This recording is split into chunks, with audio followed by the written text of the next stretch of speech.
Namaste everyone, welcome to Pavithra Laptop Care. Today we will be learning about NM8311 motherboard VIN circuit.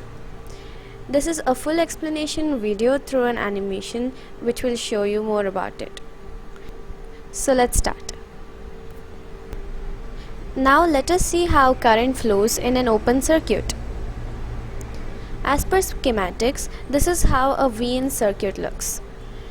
As we can see, 1 and 2 are connected to the positive terminal and 4 and 5 are connected to the negative terminal. Here, 1 and 2 are connected through a fuse to the jumper PJ101 and 4 and 5 are connected to totally 4 capacitors, 2 before the jumper and 2 after the jumper. Now let us connect a charger.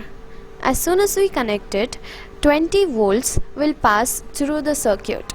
After we connect the power supply, we can easily determine 1 and 2 as the protons or the positive terminal and 4 and 5 as the electron or the negative terminal. Now let's check the current flow.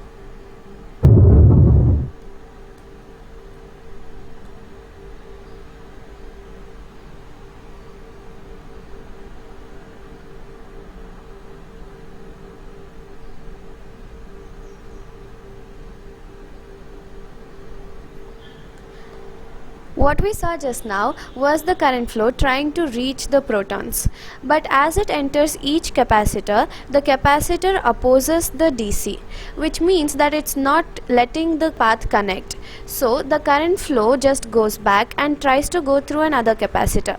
But here too, the path is not connected, so the capacitor opposes the DC. Again, it goes back and tries with the other two capacitors, and it fails. So it goes back to its place and it fails to find the connection. Note, there will be no current or zero current in the VIN circuit because it's in an open condition. So you will only get the voltage but not the current. Now let's practically check if this statement is true. We'll use a multimeter for this. We connect the red prop to the positive terminal at that point and the black prop to the negative terminal at this point. When you check, the multimeter reads 20 volts.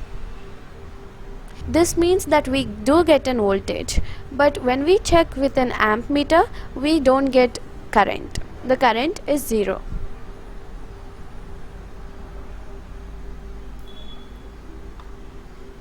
Summary. In an open circuit, we only get the voltage and not the current. You need to keep this procedure in mind as current and voltage play a major role in the upcoming video lessons. So that was it about the current flow in an open circuit. Thank you so much for watching our video and please stay tuned for more upcoming videos like this.